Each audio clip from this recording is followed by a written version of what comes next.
Guys, good evening yun. Nandito naman tayo sa airsoft unit na pinadala sa atin ng client natin from Tarlac. So ito siya. Isa siyang ENC brand na EC854 or yung mas kilala nung iba sa tawag na John Wick rifle. Yan, kung makikita nyo, halos bago-bago pa talaga siya. Naka-Ace-Tech Tracer na rin siya, then naka-Vector Optics.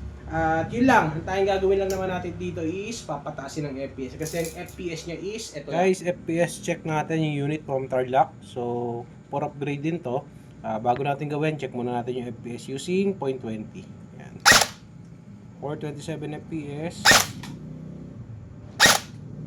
425. 426. 427. 427 FPS. So, yun lang yung FPS niya. So, 424 FPS lang siya. So, ngayon, simulan na natin. Huwag na natin patagalin. Pataasin na natin yung FPS niya. I-upgrade na natin yung internals niya. Start na tayo.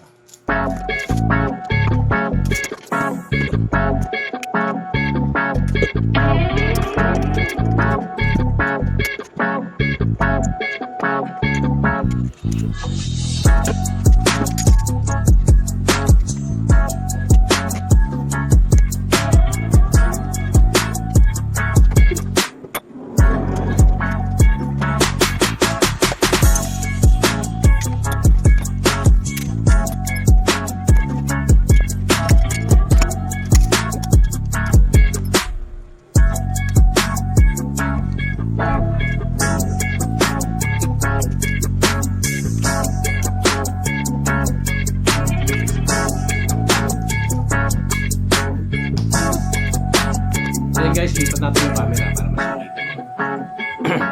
So yun, ito na yung gearbox ng EC854 from Tarlac. So open na natin. So makikita nyo, all stock pa siya. Means wala pa talagang nababago sa kanya. So pero nung nabili siya ni sir, napansin ko lang is napalitan na ng spring. Siguro ginamit to para tumaas ang FPS. Pero ito yung parts tayo, di tayo mag-focus. Piston body stock, cylinder head nozzle, tappet plate stock, gears stock, lahat stock, wiring stock. So yun, simulan na natin. A few moments later. Sir, good evening. Yun, ito na yung FPS ngayon na rifle mo using 0.20 BBs, 510 FPS, 506 FPS. Yan guys, nakita nyo naman kung gaano kataas yung FPS ng airsoft rifle na to ngayon. So from 420, ngayon is nasa 510 na siya. Medyo malakas talaga siya para sa dati niyang FPS. At yun ulit sa mga gusto magpa-repair, magpa-upgrade, message lang kayo sa page na Cavite Airsoft Zone 2 anytime.